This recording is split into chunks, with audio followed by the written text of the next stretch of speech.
धन और संपत्ति के कारण शुक्र देव का राशि परिवर्तन अपनी मूल त्रिकोण राशि तुला राशि में होने वाला है और इस राशि परिवर्तन का प्रभाव मीन राशि के लोगों के जीवन पर किस तरह से होगा, चले जाते हैं।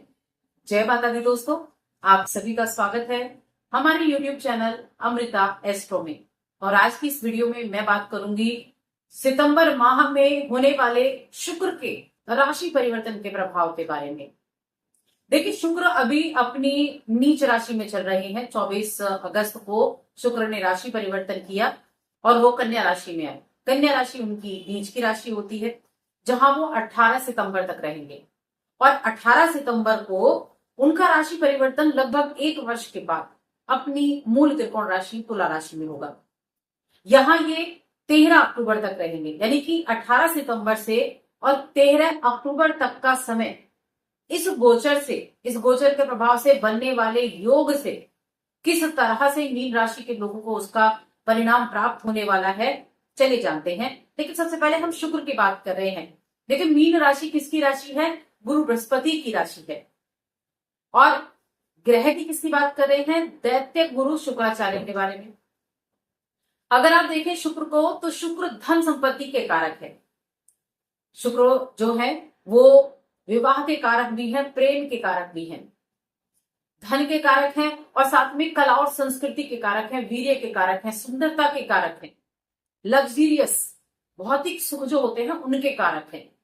अब ऐसा ग्रह मीन राशि के लोगों के लिए अष्टम भाव में प्रवेश करने वाला है। अगर आप अपनी कुंडली देखें तो आपकी कुंडली में जो शुक्र है वो एक तो आपके तीसरे घर के स्वामी होते हैं और एक आपके अष्टम घर के स्वामी होते हैं, 8वें घर के। दोनों ही भाव अच्छे नहीं कहे जाते, दृष्टिदायक। और यहां आपका 8वां भाव, अब इनका स्वामी जब मजबूत स्थिति में बैठा हो अपनी मूल त्रिकोण राशि में, तो क्या इफेक्ट देगा? नेगेटिव देगा कि पॉजिटिव देगा? तो सबसे पहले हम कुछ सावधानियों के बारे में बात करेंगे कि क्या चीजें होने वाली हैं। उसके बाद लाभदायक चीजों के बारे में बात करेंगे। तो देखिए, सबसे पहली चीज तो है कि एक तो जो अष्टम भाव होता है ना, ये बड़े बदलाव का भाव है, रहस्यमय भाव है, गुप्त भाव जिसका पता ना हो, ऐसा रहस्य जिसका पता ना हो, बदलाव, चेंजेस, मेजर चेंजेस, तो उनका भाव ही अष्टम भाव कहा जाता है, जहां शुक्र आए हैं। तो सबसे पहले तो जिन लोगों का भी कोई कोर्ट केस चल रहा है, कोई मुकदमा वगैरह चल रहा है, उन लोगों के लिए ये समय ऐसा होगा कि आपके मेजर चेंजेस आपको देखने को मिलेंगे। मन में कई तरह के बदलाव आपके लिए आ रहे होंगे।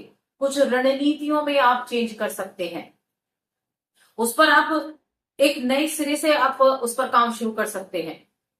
और कुछ ऐसी चीजें भी रहेंगी कि आपके मन में कुछ ऐसे विचार भी रहेंगे कि क्यों ना अपना वकील बदल दिया जाए। अगर आपको उसके अच्छे रिजल्ट नहीं मिल रहे हैं तो चेंजेस ऐसे होंगे कि आप एडवोकेट को भी बदलने के बारे में सोच सकते हैं कि नहीं, ऐसे तो काम नहीं चल रहा है, आप कोई और किसी और से हम अपना केस लड़वाएंगे। तो ऐसे मेजर चेंजेस होने के योग यहां बन रहे हैं। देखिए, 8वां भाव मैंने कहा बदलाव का है और बहुत सारे चेंजेस ऐसे ही आपके जीवन में देखने को मिलेंगे, मेजर चेंजेस। और कुछ ऐसे भी होंगे कि कुछ लोगों का जो रुझान है वो गुप्त चीजों को सीखने की तरफ रह सकता है। ज्योतिष सीख सकते हैं, अध्यात्म की तरफ जा सकते हैं, तंत्र मंत्र की विद्या सीख सकते हैं। तो ऐसी चीजों की तरफ सीखने के लिए भी आपका मन रह सकता है। मन में विचार आए क्यों ना इस चीज को सीख लिया जाए, क्योंकि अष्टम भाव है, अष्टम भाव में शुक्र गए हैं, तो ये आपकी ऐसी इच्छाओं को ज्यादा प्रेरित करेगा। अब ये आपके अष्टम भाव में बैठकर आपके दूसरे घर पर दृष्टि डाल रहे हैं। दूसरा घर कौन सा होता है? धन का होता है और धन के कारक भी है। तो पैसा तो जरूर आएगा, धन तो आएगा ही आएगा, और ऐसी चीजों से आएगा कि जो आपने ना सोची हो। एक तो है जहां मेहनत कर रहे हैं कि इससे मुझे पैसा मिले, इससे मुझे व्यापार कर रहा हूं या मेरा बिजनेस है, मेरी दुकानदारी, इससे पैसा मिले, तो वहां से तो मिला नहीं, लेकिन पैसा ऐसी जगह से आ गया जहां आपको पता नहीं। अब वो कुछ भी जगह हो सकती है क्योंकि वो गुप्त है, इसलिए तो रहस्य नहीं है ये भाव, इसलिए तो एक गुप्त भाव है। तो ऐसी जगह से पैसा आपका आने के जबरदस्त योग हैं, लाभ होने के योग हैं, और ये किसी भी रूप में हो सकता है। पैतृक संपत्ति के रूप में हो सकता है, कोई उधार पैसा दे रखा था उसके रूप में हो सकता है, कोई कभी प्रॉपर्टी खरीदी थी वो अचानक से उसका बिकने का समय आ जाए उसकी वजह से हो सकता है। यानी कुछ भी हो सकता है। ये गुप्त भाव है जिसको जाना नहीं जा सकता, रहस्यमयी भाव है।